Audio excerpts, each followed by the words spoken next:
Manchester City berhasil mempermalukan Liverpool di depan publik Etihad dengan skor telak 4-1. Sedangkan Chelsea kembali meraih hasil buruk setelah kalah 2 gol tanpa balas oleh Aston Villa. Di laga ini ada momen menghibur yang dilakukan oleh Mykhailo Mudryk yang gagal setelah tinggal berhadapan 1 lawan 1 dengan penjaga gawang. Simak selengkapnya di Cetak Gol Harian berikut ini.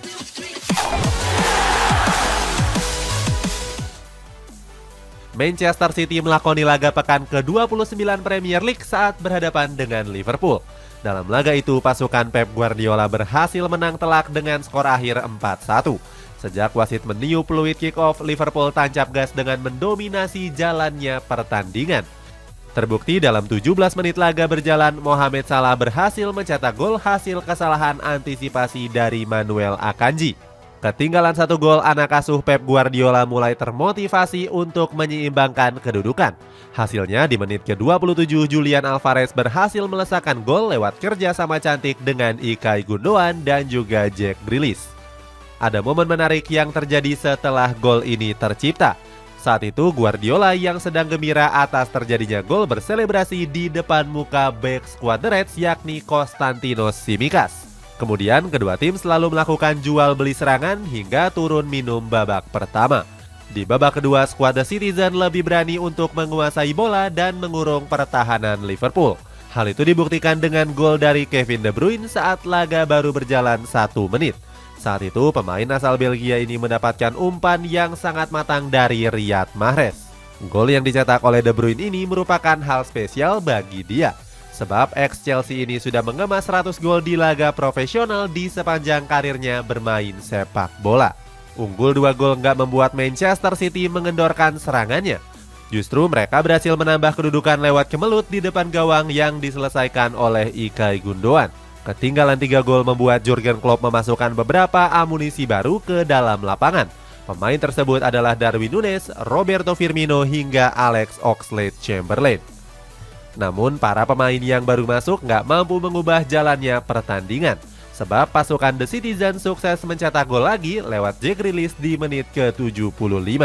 Hingga wasit meniup peluit panjang nggak ada lagi tambahan gol yang tercipta. Dengan hasil ini, skuad asuhan Pep Guardiola masih bertengger di posisi kedua dengan mengoleksi 64 poin. Usai laga, Jurgen Klopp meminta para pemainnya untuk bangkit dan introspeksi diri. Pasalnya dalam beberapa hari ke depan mereka kembali bertemu dengan lawan yang tangguh yakni Chelsea. Selain itu, dengan kekalahan ini Liverpool mencatatkan sebuah rekor yang unik. Skuad The Reds mengalami 45 kekalahan di Liga Inggris saat sudah berhasil unggul 1-0 terlebih dahulu. Arsenal sukses meraih hasil maksimal kala melakoni pekan ke-29 Liga Inggris saat berhadapan dengan Leeds United. Di laga itu, skuad meriam London berhasil menang telak dengan skor akhir 4-1. Anak asuh dari Mikel Arteta mendominasi jalannya pertandingan sejak menit awal. Terbukti di menit-menit awal Arsenal mendapatkan peluang emas lewat Gabriel Jesus. Sayangnya sundulan bomber tim nasional Brazil ini masih melenceng di atas tiang gawang kiper Ilan Meslier. Kemudian di menit ke-32 Gabriel Jesus dijatuhkan di kotak terlarang skuad The White. Hasilnya wasit menunjuk titik putih untuk skuad The Gunners. Gabriel Jesus yang menjadi eksekutor nggak menyia-nyiakan kesempatan dengan berhasil melesakkan bola ke gawang Leeds United. Di babak kedua, Arsenal kembali menambah kedudukan lewat gol dari Ben White di menit ke-46. Bek asal Inggris ini mengemas gol setelah mendapatkan umpan matang dari Gabriel Martinelli. Kemudian Gabriel Jesus berhasil mengemas brace di menit ke-55 pertandingan. Ex-Manchester City ini memanfaatkan kecerdikan dari Leandro Trossard yang mengirimkan bola kepadanya. Kedua gol ini sekaligus menandai debut manisnya setelah absen karena cedera sejak bulan November yang lalu. Ketertinggalan 3 gol nggak membuat skuad asuhan Javi Garcia kehilangan semangat. Rasmus Nissen Christensen memperkecil kedudukan lewat sepakan kaki kanannya di menit ke-75. Namun Granit Xhaka menutup laga ini lewat sundulannya di menit ke-84 laga babak kedua. Pasukan The Gunners kini makin kokoh di puncak klasemen dengan torehan 72 poin. Chelsea gagal meraih hasil positif saat menjalani pekan ke-19 Premier League menghadapi Aston Villa. Bubuhan The Blues harus takluk dengan 2 gol tanpa balas. Baru 5 menit laga berjalan, Chelsea sudah mendapatkan peluang emas lewat Mykhailo Mudryk. Sayangnya tendangan pemain 22 tahun ini masih mampu digagalkan oleh kiper Aston Villa yakni Emiliano Martinez. Asik menyerang, skuad The Blues justru kecolongan lewat kaki dari Oli Watkins di menit ke-18. Berawal dari blunder Marco Kurela yang salah mengantisipasi bola lewat kepalanya. Watkins berhasil memanfaatkannya dan menyungkit bola melewati atas kepala Kepa Arrizabalaga. Kemudian skuad asuhan Graham Potter beberapa kali melakukan upaya untuk mencetak gol. Namun Emiliano Martinez masih sangat tangguh di bawah mister gawang skuad The Villa. Salah satunya ada dari momen menghibur yang dipertontonkan oleh Mykhailo Mudryk. Pemain asal Ukraina ini mendapatkan peluang emas saat tinggal 1 lawan 1 dengan kiper di menit ke-30. Sayang tendangannya masih sangat lemah dan mampu ditangkap oleh sang penjaga gawang. Di babak kedua, Chelsea semakin sulit untuk mendominasi jalannya pertandingan. Bahkan di menit ke-56, anak asuh dari Unai Emery ini berhasil mengemas gol keduanya lewat sepakan keras John McGinn dari luar kotak penalti. Setelah ketinggalan 2 gol, Graham Potter memasukkan N'Golo Kante untuk menggantikan Ruben Loftus-Cheek. Laga ini sekaligus menjadi debut bagi N'Golo Kante setelah absen sejak bulan Agustus yang lalu. Namun kehadiran pemain asal Prancis itu nggak mampu membuat timnya mengembalikan kedudukan. Hingga babak kedua berakhir, skor masih untuk kemenangan Aston Villa. Hasilnya Chelsea harus turun ke peringkat 11 dengan cuma mendapatkan 38 poin dari 28 laga yang dimainkan. Setelah laga berakhir, Graham Potter mengaku kecewa dengan hasil ini. Alumnus dari Brighton itu menyebut kalau para pemain bertahannya terlalu banyak melakukan kesalahan yang nggak perlu. Barcelona berhasil meraup 3 poin saat melakoni pekan ke-27 menghadapi LC. Pasukan Xavi Hernandez sukses meraih kemenangan telak dengan 4 gol tanpa balas. Skuad Blaugrana baru bisa mengemas gol di menit ke-19 lewat kaki Robert Lewandowski. Bomber asal Polandia ini berhasil memanfaatkan umpan pendek dari Ronald Araujo. Setelah gol itu, Barcelona punya beberapa peluang emas lewat Robert Lewandowski. Sayangnya, ex-Bayern Munchen ini gagal mengkonversikannya menjadi gol. Di babak kedua, anak asuh dari Xavi Hernandez berhasil memperbesar kedudukan lewat gol dari Ansu Fati. Penyerang 20 tahun ini berhasil melesakkan gol setelah terakhir dilakukannya pada bulan Oktober yang lalu. Nggak cukup sampai di situ saja, Barcelona kembali mencetak gol lewat Ferran Torres dan Lewandowski yang mengemas brace di laga ini. Hasil ini membuat Barcelona kokoh di puncak klasemen dengan koleksi 71 poin. Inter Milan harus menelan kekalahan saat menjamu Fiorentina dalam lanjutan pekan ke-28 Serie A.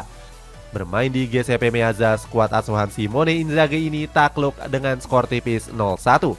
Sejak menit awal pertandingan, kedua tim saling melancarkan jual beli serangan. Fiorentina punya peluang emas di menit ke-13 lewat sepakan dari Gaetano Castrovilli. Namun kiper Inter Milan Andre Onana berhasil melakukan double save.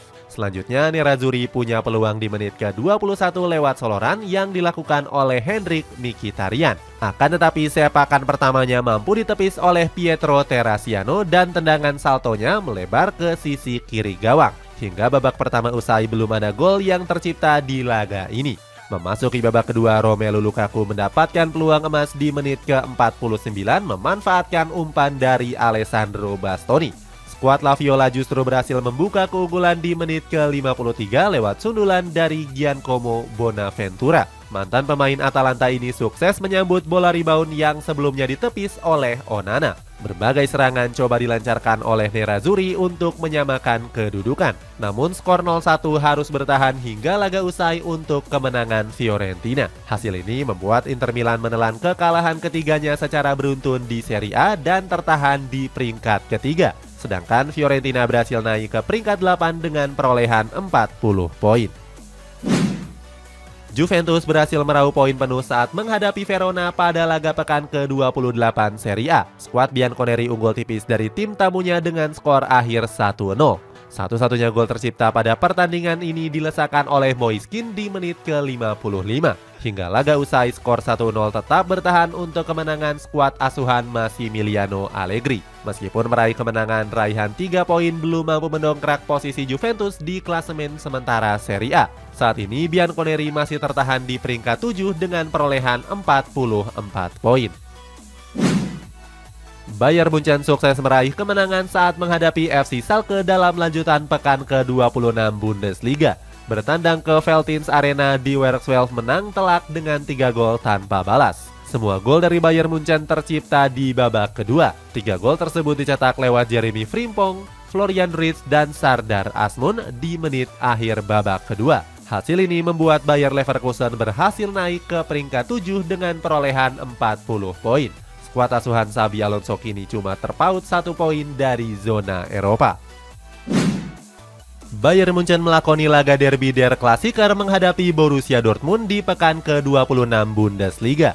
Pada laga itu, skuad Giroten menang meyakinkan dengan skor akhir 4-2. Skuad FC Hollywood berhasil membuka keunggulan di menit ke-13 setelah kiper Gregor Kobel bikin blunder yang konyol. Saat itu, Kobel gagal menghalau bola hasil dari umpan jauh dari Dayot Upamecano. Nggak butuh lama bagi di Bayern untuk menambah keunggulan. Thomas Muller mencatatkan namanya setelah memanfaatkan umpan sundulan dari Matthijs de Ligt di menit 17 pertandingan.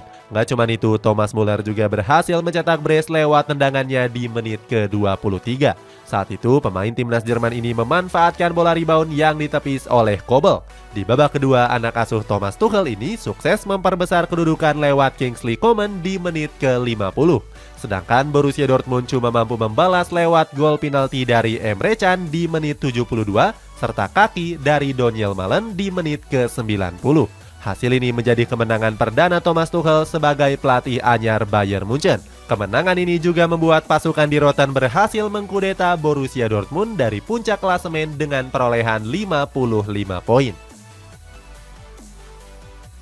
Manchester United akan berhadapan dengan Newcastle United dalam lanjutan pekan ke-29 Premier League. Menjelang laga ini, Erik ten Hag memberikan pendapatnya saat sesi konferensi pers. Pelatih asal Belanda itu bilang kalau Newcastle United sedang menjalani musim yang sangat bagus bersama Eddie Howe. Ten Hag menyebut kalau skuad The Magpies bakalan menjadi lawan yang sulit untuk dihadapi. Meskipun begitu, Ten Hag optimis mampu mengontrol jalannya pertandingan nanti.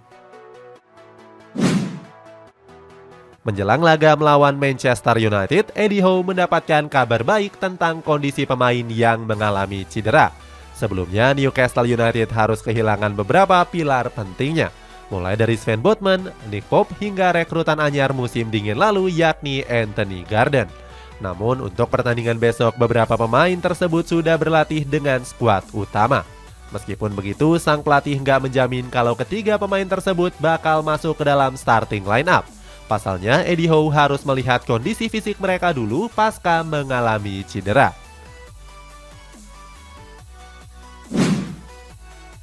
Arsenal tertarik untuk mendatangkan pemain anyar di musim panas nanti. Menurut laporan dari Football Insider, skuad The Gunners sedang mengincar Rafinha dari Barcelona. Sebenarnya, pemain asal Brazil ini baru didatangkan Barcelona pada musim panas lalu dari Leeds United. Namun Blaugrana berencana untuk melepas Rafinha karena sedang mengalami krisis finansial.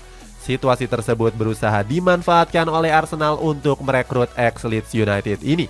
Namun pasukan Mikel Arteta harus mengeluarkan dana sebesar 55 juta pound sterling untuk mengamankan jasanya. Liverpool berniat untuk melakukan perombakan di lini tengah skuadnya pada musim panas mendatang. Salah satu pemain yang ingin didatangkan oleh The Reds yaitu Moises Caicedo. Caicedo berhasil mencuri perhatian klub-klub Premier League lewat penampilan impresifnya bersama Brighton. Alasannya, pemain asal Ekuador itu tampil konsisten bersama skuad The Seagulls di musim ini. Hal itu membuat The Reds berniat untuk mendaratkannya ke Anfield di musim ini. Akan tetapi kans tersebut bakal sulit karena Caicedo baru menambah masa baktinya beberapa bulan yang lalu. Real Madrid mulai mencari pelapis sepadan untuk Karim Benzema yang telah memasuki usia senja. Dilansir dari VKJ, Paulo Dybala menjadi salah satu pemain yang diincar oleh El Real. Baru bergabung bersama AS Roma di musim panas lalu, Dybala langsung tampil apik.